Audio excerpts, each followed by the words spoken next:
Hello friends, आप सभी का स्वागत है आपके अपने YouTube channel unique study point में। मैं सुरेंद्र कुमार काला। हम आगे बढ़ते हैं। अपना जो टॉपिक चल रहा था जो सिंपल इंटरेस्ट का, उसको हमने ख़त्म कर दिया था। आज हम चलेंगे सीआई पर, कंपाउंड इंटरेस्ट यानी चक्रवृद्धि ब्याज पर। उसके पहले हम कुछ विशेष बातें करते हैं आज की क्लास में। आपकी जो एनटीपीसी आरआरबी एनटीपीसी की जो एग्ज़ाम है, जो 15 दिसंबर से डिक्लेयर हो चुकी है, यानी 15 दिसंबर से आपके सीबीटी फर्स्ट के एग्ज़ाम लगने शुरू होंगे एनटीपीसी के लिए। तो उसके लिए जो अपना सिलेबस है, पहले तो उस पर नज़र डालते हैं और फिर हम आगे बढ़ते हैं। आज की क्लास और कल की क्लास आपको लेना बहुत ज़रूरी है। इसमें आपको बहुत कुछ मिलेगा और बहुत ही अच्छा मिलेगा। मैथ में आपको मैजिक मिलेगा, ये मान के चलो। तो हमारे अब हम पहले तो उस सिलेबस पे नज़र डाल देते हैं। आज तक हमने क्या करवाया और क्या रह गया। पहले जो शेष रह गया उसको पूरा करवाएंगे और उसके बाद में जो हमारा करवाया हुआ है उसको भी हम पूरा कराने की कोशिश करेंगे। ये जो समय बचा हुआ है उसमें पूरा सिलेबस करा के और फिर हम क्या करेंगे, देखो, फिर अपने जो एग्ज़ाम के जो क्वेश्चन आए हुए हैं पिछले कई एग्जामों में, उन क्वेश्चनों को हल करेंगे मैथ के।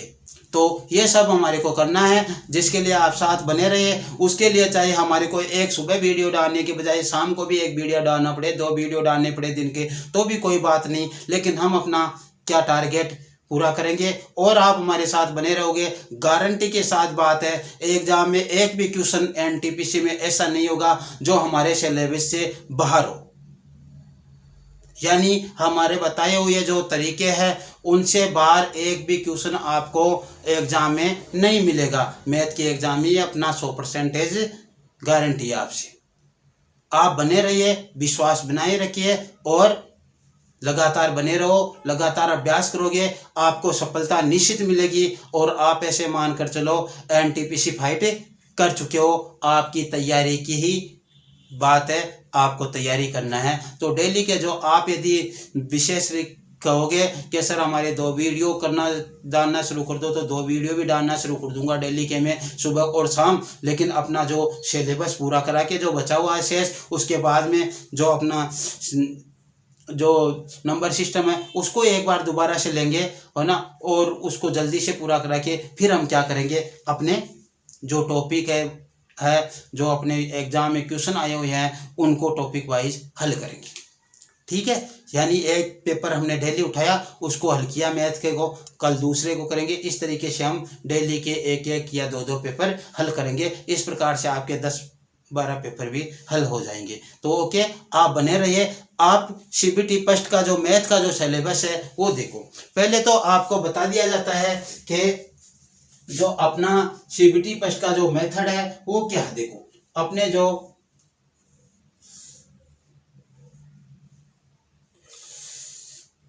मैथ है सीबीटी फर्स्ट में 30 नंबर की मैथ है।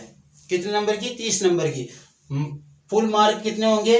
100, पूर्णांक 100 नंबर का आपका पेपर होगा। उसमें 30 नंबर की मैथ आएगी और उसमें रीजनिंग जो है आपकी वो होगी 30 नंबर की। यानी 30 नंबर की मैथ होगी, 30 नंबर की आपकी रीजनिंग होगी। और उसके बाद में जो जनरल अवेयरनेस मैथ्स, उसमें कुछ राजनीति भी है और ये सब मिलाकर वो है आपके बच गए जो 40 नंबर। यानी 30 और 40 नंबर, ये आपका 100 नंबर का मेथड है। यानी आप कुल मिलाकर मेरे हिसाब से यदि आप बने रहो तो यहाँ पे आप 60% अंक प्राप्त कर सकते हो। रीजनिंग भी आपके कुछ टॉपिक में करवा सकता हूँ आपको। और यहाँ पे रीजनिंग की क्लास जल्दी शुरू करने वाले हैं, शायद हो सके तो सर से बात चल रही है, रीजनिंग की क्लास शुरू हो सकती है।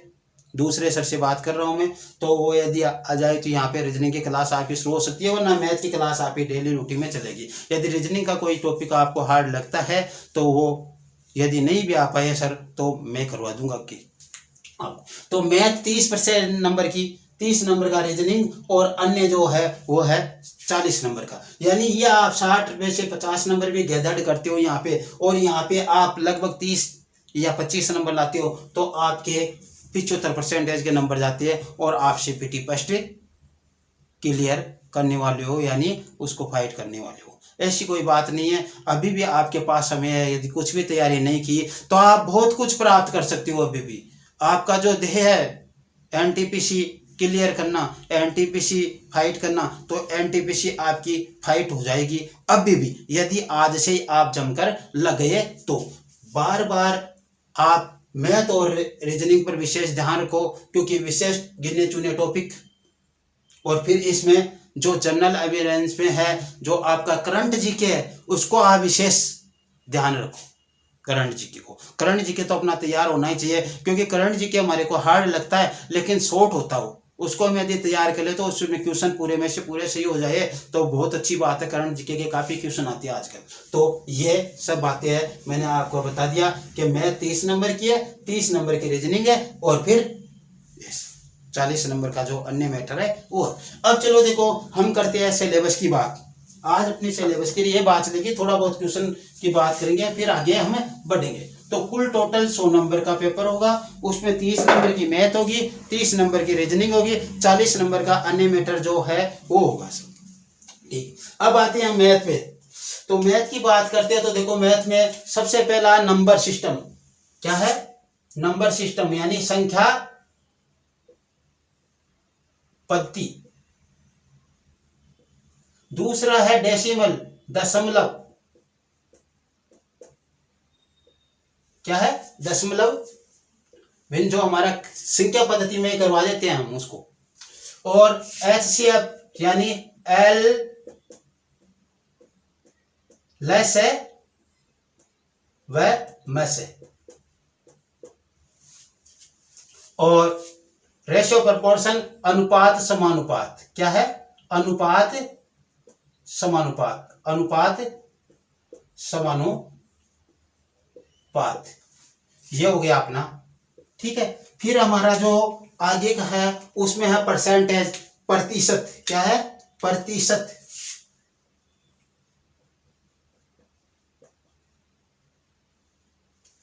फिर मेंसुरेशन, क्षेत्रमिति। फिर आपका टाइम वर्क, समय कार्य, समय कार्य। टाइम डिस्टेंस, समय दूरी। जो आपके टॉपिक है वो बताए जा रहे हैं आपके सिलेबस में, सीबीटी फर्स्ट में मैथ का जो मैटर है वो। फिर है सिंपल एंड कंपाउंड इंटरेस्ट यानी साधारण ब्याज व चक्रवृद्धि ब्याज। ठीक है, और फिर है आपका प्रॉफिट लॉस, लाभ हानि, क्या है, लाभ हानि। फिर आपका एलिमेंट्री अलजेब्रा यानी बीज गणित। कौन सी बीज गणित, प्रारंभिक बीज गणित, नॉर्मल बीज गणित, बहुत ज्यादा गहराई में नहीं जाना, ऊपरी प्रारंभिक का मतलब शुरुआती बीज गणित की बात कर रहे हैं। और ज्योमेट्री एंड ट्रिग्नोमेट्री यानी ज्यामिति और त्रिकोणमिति, ज्यामिति व त्रिकोणमिति।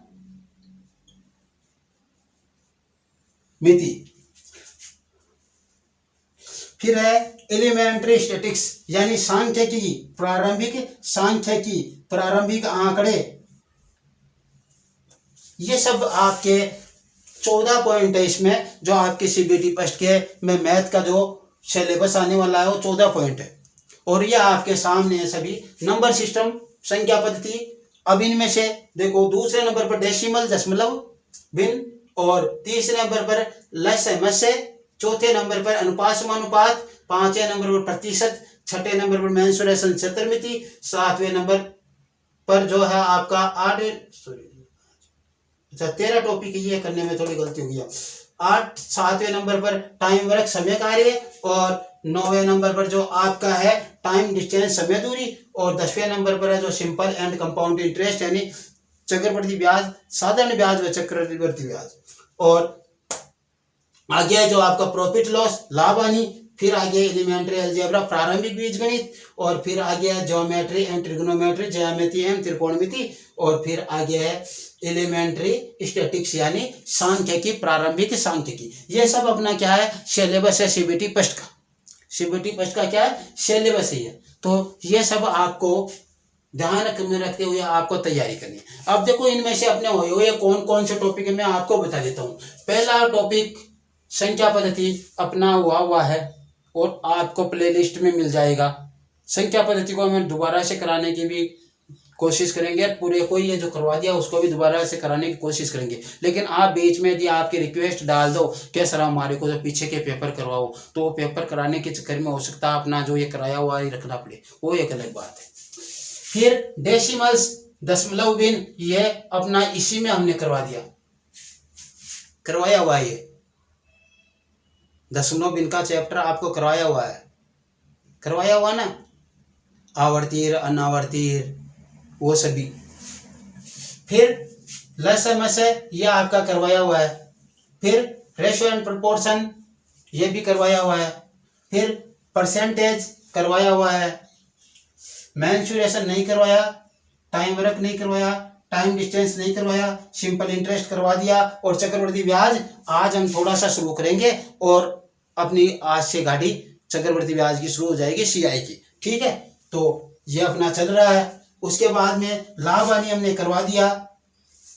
आगे के अपने कोई टॉपिक हमने करवाया नहीं, यानी हमने ये करवाया, ये करवा दिया, ये करवा दिया, ये करवा दिया, प्रतिशत करवा दिया, ये चल रहा है, ये करवा दिया, यानी अपना 1 2 3 4 5 6 7 13 में से 7 टॉपिक के लगभग अपने हो चुके हैं। 7वां टॉपिक चल रहा है, 6 टॉपिक बचे हैं। हम जल्दी से जल्दी उन्हें कराकर फिर से वापस से करवाए हुए हैं उनको करवाने की कोशिश करेंगे। और आप यदि बीच में ये नंबर सिस्टम तो करवाएंगे, इसमें डेसिमल आ जाएगा, और बाकी यदि आपको कहीं पे जो करवाए हुए में कहीं पे कोई दिक्कत हो तो आप बोल देना, आपको प्ले लिस्ट में पूरा मैटर मिलेगा। यदि कहीं पे कोई दिक्कत हो तो बोलना, आपकी समस्या का समाधान होगा। आप हमारे साथ बने हुए हो उसके लिए आप सभी को धन्यवाद। और ये लगातार आपको करना है, परिश्रम सफलता की पहली कुंजी है। यदि आप परिश्रम करोगे तो आपको सब कुछ मिलेगा, ये ध्यान रखो।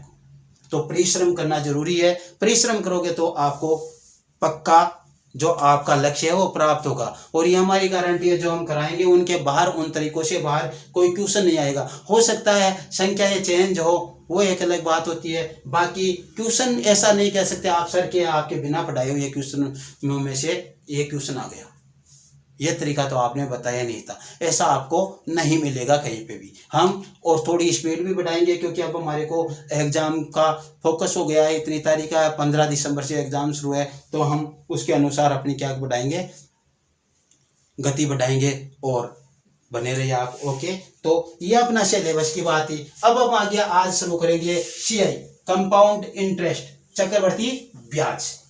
क्या? चक्रवर्ती ब्याज।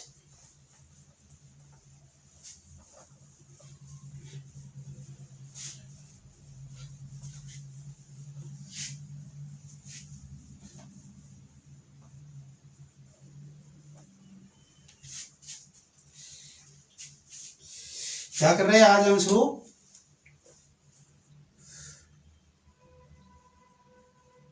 कंपाउंड इंटरेस्ट यानी चक्रवृद्धि ब्याज, ये शुरू कर रहे हैं हम। और इसको समझने के लिए आपको ध्यान देना, आज हम शुरुआत कर रहे हैं नामात्र की। कल की क्लास इसके लिए बहुत ही मोस्ट होगी आपके लिए, इसलिए कल की क्लास और ये क्लास मिस नहीं करना आपको। हम पहले इसमें सीआई की बात एसआई की बात करेंगे सीआई के पहले, और उससे इसका क्या संबंध है उससे उसे जोड़कर देखेंगे पहले। तो देखो हमारे पास जो शब्द है, सबसे पहला हम बात करते हैं मूलधन। क्या है? मूलधन। इसे बोलते हैं प्रिंसिपल, पी से व्यक्त करते हैं। फिर है अपने पास मिश्रधन। क्या है? मिश्रधन। इसे हम किसे व्यक्त करते हैं? ए प्रिंसिपल, पी मूलधन, ए अमाउंट, ए मिश्रधन, और इसका सूत्र जो हम पी लिखते हैं P प्लस SI लिखते थे, यानी क्या, P प्लस ब्याज इंटरेस्ट ही कर दो अब इसको, क्योंकि चक्रवृद्धि ब्याज जोड़ेंगे तो भी हमारे को क्या प्राप्त होगा, मिश्र धन ही प्राप्त होगा। तो इसमें जो आपका SI व CI दोनों में से कोई सा एक जो हम ले रहे हैं उसको इसमें जोड़ते हैं मूलधन में, तो हमारे पास क्या आ जाता है, अमाउंट आ जाता है। ठीक है, फिर हमारे पास है समय को T से व्यक्त करते हैं, और फिर हमारे पास है दर को हम R से व्यक्त करते हैं, कैपिटल R स्मॉल r से हम जैसे भी, और इसको कैपिटल T स्मॉल t जैसे भी, ये हमारे पास है। ठीक है, तो इन बातों पर बात करते हैं। अब देखो मैं आपको छोटा सा उदाहरण देता हूँ, एक आप समझोगे उसको। क्या करते हैं, देखो हमारे पास क्वेश्चन है, SI की बात कर रहा हूं मैं, SI और जो CI में फर्क क्या है, यानी साधारण ब्याज और चक्रवृद्धि ब्याज में फर्क क्या है। जो हम SI ले रहे हैं वो पूरा एक साथ काउंटिंग करते हैं, यानी ब्याज पे ब्याज नहीं लगता, और यहाँ पे क्या करता है, चक्रवृद्धि ब्याज में ब्याज पे ब्याज लगता है। जैसे मान लो हमने 5 वर्ष के लिए कोई धन लिया, तो वो 5 वर्ष का एक साथ हिसाब करेगा, पर वर्ष का समान रुपया ब्याज का लेगा वो। लेकिन CI में क्या होता है, वो क्या करेगा, पहले वर्ष का हिसाब करेगा, फिर उसमें ब्याज जोड़ देगा मूलधन में, और उस मिश्रधन को मूलधन बना देगा दूसरे साल के लिए, तो फिर वो मिश्रधन बनाना उसका ब्याज लगेगा आगे, फिर SI आगे के लिए होगा, वो जुड़ता जाएगा आगे से आगे। तो इस प्रकार से क्या है, ब्याज पे भी ब्याज यहाँ पे लगता है चक्रवृद्धि ब्याज पर। और ये कैसे हुआ, ये इसलिए हुआ कि जैसे मान लो किसी आदमी ने कह दिया, आप मेरे को 6 महीने बाद में ये पूंजी दे देना, इतने रुपए से आपको देने हैं, इतने रुपए सैकड़े से आपको देने हैं। तो उसमें क्या हुआ, प्रॉब्लम में क्या हुई, अगले को कहा गया 1 साल के लिए, मान लो 6 महीने या 1 साल के लिए, और उसने 2 साल तक ही नहीं दिया। तो लोगों ने क्या निकाला कि मैं 1 साल पर हिसाब करूंगा फिर, और आपने अगली साल नहीं दोगे तो फिर वो ब्याज उसमें जुड़ जाएगा, और ब्याज के ब्याज लगेगा दूसरी साल में आपके, इसलिए पैसे जल्दी दे दे इस चक्कर में। तो देखो SI अपना क्या है, आप समझो। देखो हम क्वेश्चन कर रहे थे इतनी देर, अपने देखो P का मान लो अपने को दे दिया 1000 रुपये, क्या दिया, 1000 रुपये P का मान दे दिया मान लो, और जो अपना दर था, दर का मान हमारे को मान लो 5% दे दी, क्या 5%, वार्षिक होता है, कुछ नहीं लिखा हुआ होता तो, और जो समय आपको उसका दे दिया 3 वर्ष, क्या दे दिया, समय 3 वर्ष दे दिया। हमें निकालना क्या है, हमें निकालना है साधारण ब्याज। समझो इसको एक बार, मैं क्या समझाना चाह रहा हूं आपको। हमने क्या किया, इसका साधारण ब्याज निकालना, और साधारण ब्याज का सूत्र क्या लगाया हमने, साधारण ब्याज का सूत्र लगाया P into R into T बट्टा 100। ठीक है भैया, रखेंगे इसमें मान 1000 रख दिया, इंटू दर रख दिया हमारे 5%, और जो समय था 3 रख दिया, और बट्टा ये 100 कर दिया। 2 0 से 2 0 काट दिए, और हमारे को जो प्राप्त हुआ वो क्या प्राप्त हुआ, 15 दूना 30, 15 और 150, क्या हुआ, 3 पंजे 15, और इसको 10 से गुना किया तो 150 रुपये हमारे को ये प्राप्त हुए।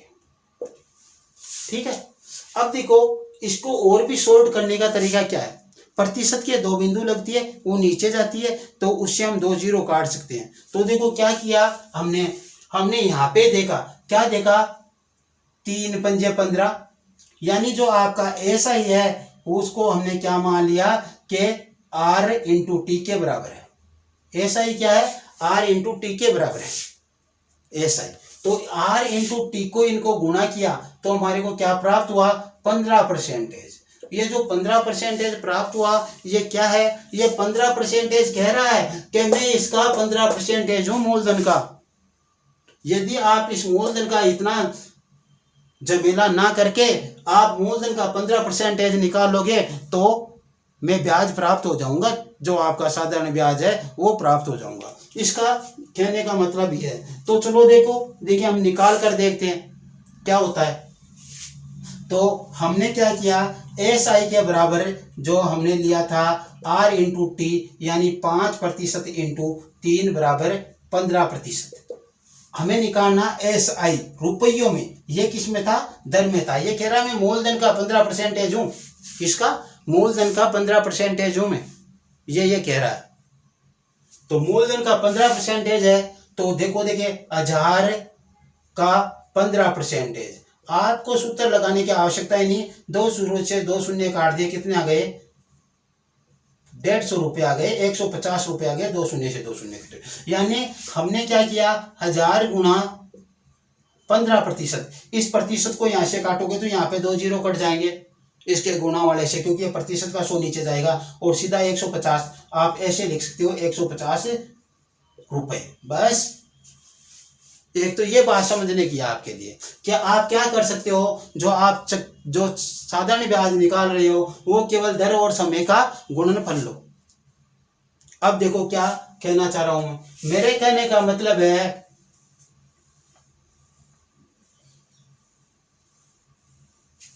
आपके पास क्वेश्चन आ जाए। क्वेश्चन क्या आ जाए? ये क्वेश्चन आ गया, मान लो आपके पास क्वेश्चन है कि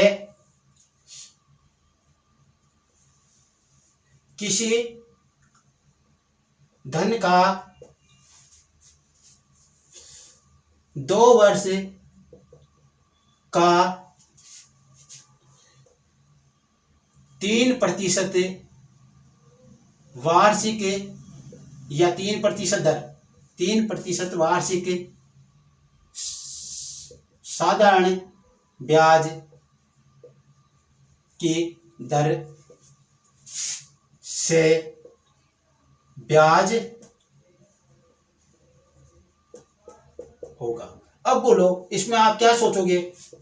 क्या कह रहा है? किसी धन का 2 वर्ष का 3% वार्षिक साधारण ब्याज की दर से ब्याज होगा। तो इसने 2 वर्ष दी है और आपको दर दी है 3%। अब आपको निकालना है ब्याज। आपके पास मूलधन नहीं है और मूलधन के बगैर आप ब्याज निकालोगे नहीं। सही बात है। मूलधन नहीं है तो मूलधन के बगैर आप ब्याज नहीं निकालोगे, और ब्याज नहीं निकालोगे तो क्वेश्चन का हल नहीं होगा। यानी ब्याज हमें निकालना है, और ब्याज हमें निकालना है तो क्या करना है? हमारे को करना है सीधा SI equal to R into T. क्या हो गया? R into T. R है आपका 3% और T आपका 2 वर्ष। कितना हो गया? 6%।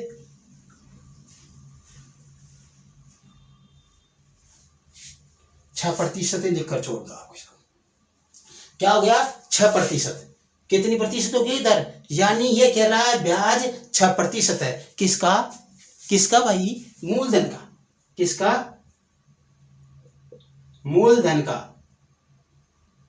यदि मूलधन का आप 6% निकालोगे तो ब्याज आपको रुपयों में प्राप्त हो जाएगा। और यदि आप ऐसे निकाल कर छोड़ते हो, ऐसा क्वेश्चन आया है, तो आपको वहां पे प्रतिशत में मिलेगा। किस में मिलेगा? प्रतिशत में मिलेगा। तो उस समय आप क्या लिखोगे? 6%। यह आपको ध्यान रखने की बात है। क्या है? ध्यान रखने की बात है यही आप कि 6% जो दर है वो क्या है? ब्याज है।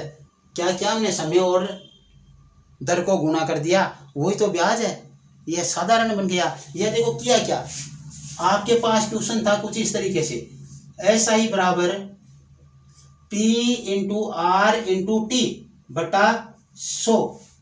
ये था। मूलधन अगले ने दिया ही नहीं भैया, मूलधन अगले ने दिया ही नहीं। और हमने सूत्र इसका ऐसा भी बनाया था कि सही सूत्र इसका ये होता है P into R into T. ऐसा ही तो क्या था।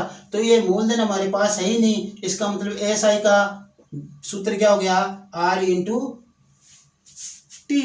और R तो प्रतिशत होता है इसके साथ में, तो प्रतिशत ही रहेगा। ये समय से गुणा करेंगे तो वो प्रतिशत ही रह जाएगा। इसलिए 3% को 2 से गुणा किया तो 6%। इस प्रकार ऐसा यदि आपके पास किसी धन का 5 वर्ष का 3% की दर से साधारण ब्याज होगा तो आप 5 को 3 से गुणा करोगे 15% हो जाएगा। समझे? अभी मैंने जस्ट पहले ये उदाहरण दिया था। इसका क्या उदाहरण दिया था देखो, समझना। ये क्वेश्चन जो अपना है, मान लो हमने मूलधन क्या लिया? मूलधन हमने ले लिया 2000 रुपये। समझना इसको, क्या लिया? 2000 रुपये मूलधन ले लिया हमने। 2000 रुपये मूलधन लिया है तो अब हम कम कर क्या रहे हैं? हमारे पास समय है मान लो 2 वर्ष। या आप कह रहे हो तो लो भैया 3 वर्ष ले लिया, और हमारे पास जो दर है वो दर ले लिया हमने 10%। इधर मैं निकाल रहा हूँ एसआई, साधारण ब्याज की बात कर रहे हैं अभी तक हम। एसआई सीआई की बाद में बात करेंगे, पहले साधारण ब्याज की बात करें। हमारे पास क्या आ रहा है, P into T into R, यानी पी का मान 2000 इंटू आर का मान 10% इंटू आर का जो समय का मान है वो आपका 3% बट्टा 100। एक शून्य से एक शून्य काट दो, एक शून्य से एक शून्य काट दो, कितना हो गया, 3 दूनी 6, 600 रुपये हो गए। क्या हो गया, एसआई 600 रुपये हो गए। तो भैया मैं भी तो यही कह रहा हूँ आपको 600 रुपये। मैंने क्या कहा, मैंने कहा इन दोनों को गुणा करो भैया, क्या हो गए 30%। अब आप क्या करो, मूलधन का 30%, यानी 2000 का 30% निकाल लो, ये 30%। ठीक है, इस प्रतिशत को यहाँ से हटाओगे तो यहाँ से 2 जीरो हट जाएंगे, ऐसा ही होगा। अब देखो 3 दूनी 6, 1 जीरो ये आ गया और 1 जीरो ये आ गया, 600 रुपये हो गए ना। यानी मैं, अच्छा आप ये कह रहे हो कि सर ये क्या किया, मैंने किया 30%। ठीक है, तो आप इसको ऐसा ही लिखोगे ना, 2000 गुणा 30/100। तो ये 2 जीरो से 2 जीरो तो कटनी है ना, तो 2 जीरो से 2 जीरो मैंने काट दी, दिक्कत कहाँ पर हो रही है, 600 ही तो आ रहे हैं। आपको कुछ तो शॉर्ट बनाना पड़ेगा ना क्वेश्चन को, कुछ तो शॉर्ट बनाना पड़ेगा। यहाँ पे प्रतिशत से यहाँ के 2 जीरो काट दो, 1 जीरो इसकी काट लो, 1 इसकी काट लो, ऐसे चल जाएगा। आपको ऐसे असमंजस लग रहा है तो यहाँ पे 2 जीरो है तो 1 जीरो तो ये वाली काट दो, 1 ये वाली काट दो, 200 को 3 से गुणा करने पर 600 हो जाएंगे, साधारण बात है। तो ये आपका ये है, क्या है कि आप जो समय और दर को गुणा करोगे तो आपको क्या प्राप्त होगा, ऐसा ही प्राप्त होगा। लेकिन किस में प्राप्त होगा, वो दर में प्राप्त होगा। ऐसा ही किस में प्राप्त होगा, दर में प्राप्त होगा, यह आपको ध्यान रखना है। ठीक है, तो अब हम बात करते हैं, देखो सीआई जो कंपाउंड इंटरेस्ट है वो क्या आपका, ब्याज पे ब्याज लगना, क्या कहते हैं, ब्याज पे ब्याज लगना। और कंपाउंड इंटरेस्ट का मैं आपको पहले छोटा सा फार्मूला, आपका जो साधारण क्लास में बताते थे वो फार्मूला बताऊंगा, उसके बाद में हम अपने हिसाब से करेंगे, तो उस हिसाब से आगे बढ़ेंगे, तो वो करेंगे हम आगे। तो ध्यान रखना, पहले तो हम साधारण, पहले तो हम यहाँ पे लिखेंगे, देखो 1 वर्ष का साधारण ब्याज और चक्रवृद्धि ब्याज दोनों समान होते हैं, तो 1 वर्ष की तो कहीं कहानी नहीं है। यानी हम यहाँ पे नोट लगाकर लिखेंगे कि निश्चित दर, निश्चित समय और निश्चित मूलधन के लिए, मूलधन क्या हो, नियत हो, दर क्या हो, नियत हो, और समय क्या हो, नियत हो। तो जब क्या होता है, 1 वर्ष का साधारण ब्याज और क्या हो, तो देखो नियत या निश्चित, नियत कर लो इसको, नियत मूलधन व नियत दर के लिए 1 वर्ष का एसआई बराबर होता है सीआई के। एसआई किसके बराबर होता है, सीआई के। यानी 1 वर्ष, यानी दर समान हो और मूलधन समान हो। और 1 वर्ष का यदि हम निकाल रहे हो मूलधन और साधारण ब्याज और चक्रवृद्धि ब्याज, तो वो दोनों क्या होते हैं, समान होते हैं। तो 1 वर्ष का तो मूलधन भी वो, साधारण ब्याज भी वही होता है और चक्रवृद्धि ब्याज भी वही होता है। ठीक है, अर्थात दूसरे पॉइंट में यहाँ पे लिख सकते हैं कि 1 वर्ष का, यह सभी ऊपर वाली बात है, नियत मूलधन और नियत दर के लिए 1 वर्ष का क्या है, एस आई व सी आई, सरल ब्याज या साधारण ब्याज व कंपाउंड इंटरेस्ट यानी चक्रवृद्धि ब्याज क्या होता है, मूलधन की दर के बराबर होता है। यानी दर प्रतिशत के बराबर होता है।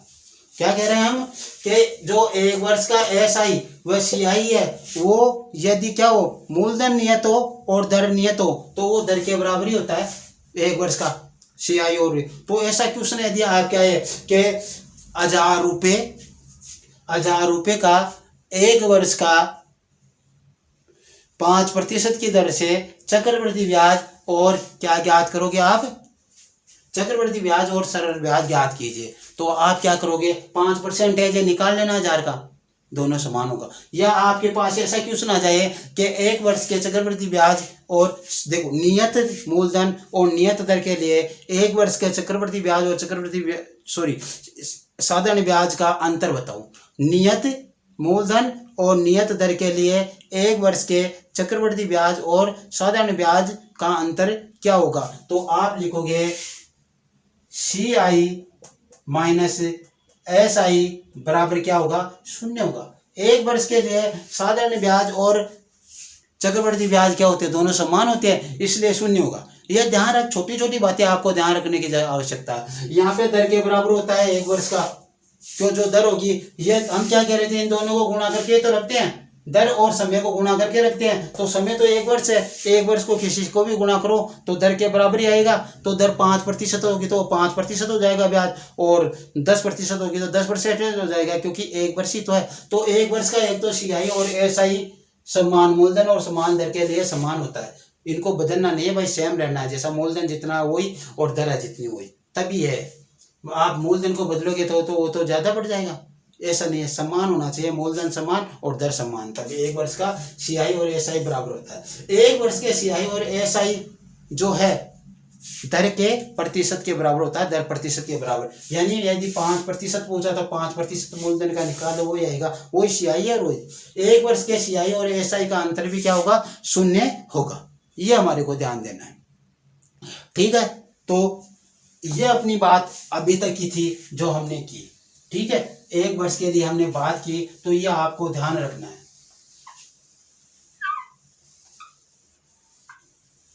आपको क्या करना है ध्यान रखना है ये चीज। अब यदि आप करके देखना चाहो तो करके देख सकते हो कोई बड़ी बात नहीं है। एक क्वेश्चन में करवा देता हूँ कल फिर 2 वर्ष के लिए करेंगे 2 वर्ष वाला में जो आपका तरीका है वो आपको 3 तरीके से बताया जाएगा कल। और आपको ध्यान रखना है जो कंपाउंड इंटरेस्ट है इसमें आपके 8 प्रकार के क्वेश्चन बनते हैं और 8 के 8 प्रकार के क्वेश्चन आपको यहाँ बताए जाएंगे क्रम से अपने जैसे आसान बन सके उसी तरीके से लाइन टू लाइन ठीक है। तो जैसे मान लो अपने पास क्वेश्चन है एक यहाँ पे देख लो ये क्वेश्चन हमने क्या किया 2000 रुपये क्या है मैं सीधा रख देता हूँ मूलधन का मान है 2000 रुपये ठीक है और दर है 5% ध्यान देना और समय आपका 1 वर्ष। तो हमें क्या निकालना है SI भी निकालना है और CI भी निकालना है ठीक है। SI हमने काफी निकाला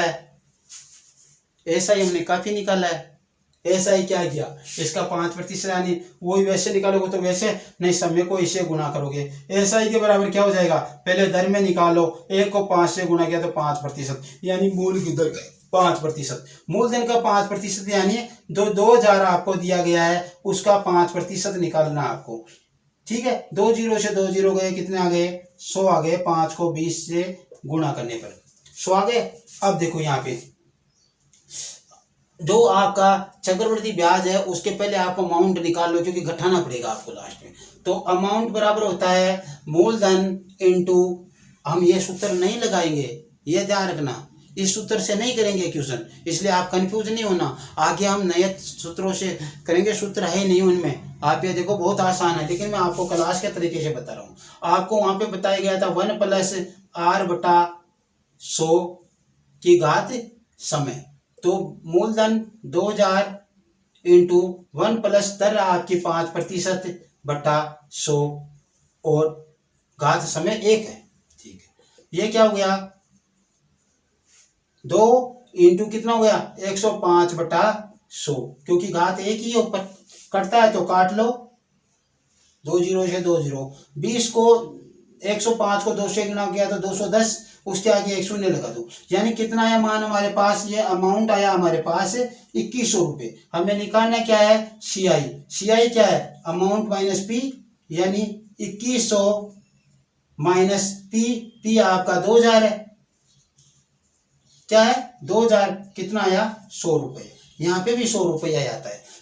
हमने चक्रवृद्धि ब्याज इस तरीके से निकाल लिया। चलो हम दूसरे तरीके से वो निकालने की कोशिश करते हैं। इसे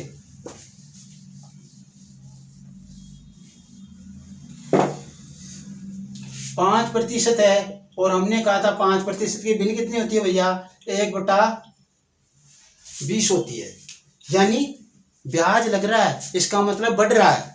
यहाँ पे घटने वाला तो चांस ही नहीं है, ब्याज है, इसका मतलब बढ़ेगा ही। तो 21 पर 20 पर 1 बढ़कर कितने हो गए 21, यानी ये कितने हो गए 21/20, 1 वर्ष का ही तो है। तो यहाँ पे 2000 है, उसको 21/20 से गुना कर दो, 1 वर्ष का है इसलिए। यदि 2 वर्ष का होता तो आप इसको 2 बार 21/20 से गुना करते, यहाँ पे 1 बार 21/20 वो लिख देते। तो 1 0 से 1 0 गया और ये 2 एकम 2, यानी कितने आ गए 100, और ये कितने आ गए गुना करने पर 21 को 100 से गुना करने पर 2100। यह आपका क्या प्राप्त हुआ, अमाउंट प्राप्त हुआ। और आपको निकालना क्या है, CI। तो CI आप निकालोगे तो क्या हो जाएगा 2100, क्या हो जाएगा 2100 माइनस 2000 बराबर 100 रुपये। यह आपके पास क्या हो गया, अमाउंट प्राप्त हो गया। मैं आपको बेसिक बता रहा हूँ ये चीजें, ठीक है। अब देखिए टाइम, तो हम देखो अब थोड़ी सी बात करते हैं इसी मैटर के बारे में, ठीक है। तो आपको SI और CI में अंतर, जो आप कल 2 वर्ष वाले क्वेश्चन करोगे तब जाकर आपको SI और CI में अंतर नजर आएगा। ये देखो आप क्या करेंगे, 2 वर्ष वाले करोगे तब जाकर आपको SI और CI में अंतर नजर आएगा। तो आपका आप कल बने रहिए। कल आप यदि कल की क्लास लोगे तो आपको वहाँ पे बहुत कुछ करने को मिलेगा, बहुत कुछ सीखने को मिलेगा। ये देख लो, आपको वहाँ पे बहुत कुछ सीखने को मिलने वाला कल की क्लास में। कल की क्लास आपको मिस नहीं करनी है किसी भी हालत में, और आप बने रहो, आपको हर कुछ मैटर पूरा यहाँ पे मिलेगा जो आपको मिलना चाहिए, आसान से आसान तरीके से। ये मानकर चलो। अपना NTPC का सिलेबस फिर से बोल देता हूँ, अपने यहाँ पे पूरा होगा और गारंटी के साथ पूरा होगा।